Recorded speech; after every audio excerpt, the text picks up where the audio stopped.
வணக்கம். தமிழக அரசியலில் தமிழர்களின் தலையீடு. வெள்ளையர்கள் ஆண்ட காலத்தில் வெள்ளையர்கள் தோற்றுவிக்காத ஒரு கட்சி என்றால் அது நீதி கட்சி தான். இதை தோற்றுவித்தார்கள் C. Natesa Mudaliar, Sir P T. Thyagaraja Chettiar, T M. Nair. தோற்றுவிக்கப்பட்ட ஆண்டு 1916. தோற்றுவிக்கப்பட்ட இடம் விக்டோரியா மெமோரியல் ஹால், சென்னை. இதன் அதிகாரப்பூர்வ பெயர் தென்னிந்திய நல உரிமை சங்கம், அதாவது பார்ப்பனர்கள் அல்லாதோர் கூட்டமைப்பு. நீதி கட்சியின் முதலமைச்சர் சுப்பராயலு ரெட்டியார்.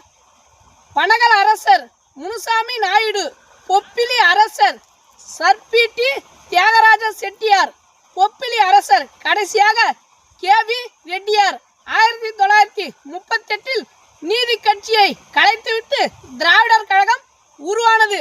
பின்பு 1944 திராவிடர் கழகத்திலிருந்து பிரிந்து திராவிட முன்னேற்ற கழகம் உருவானது.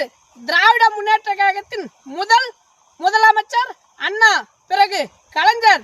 திராவிட முன்னேற்ற கழகத்திலிருந்து 1972 அண்ணா திராவிட முன்னேற்ற கழகம் உருவானது.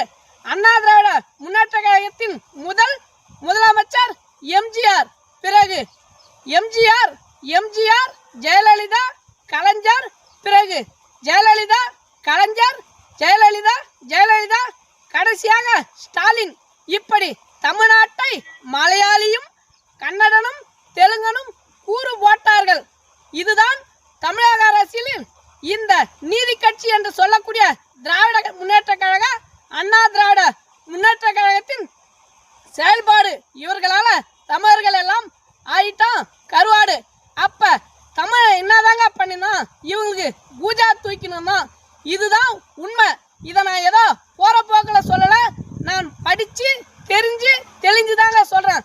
தமிழர்களே, நான் சொல்வது உண்மை. இதை புரிந்து கொண்டால் எல்லாருக்கும் நன்மை. நன்றி, வணக்கம்.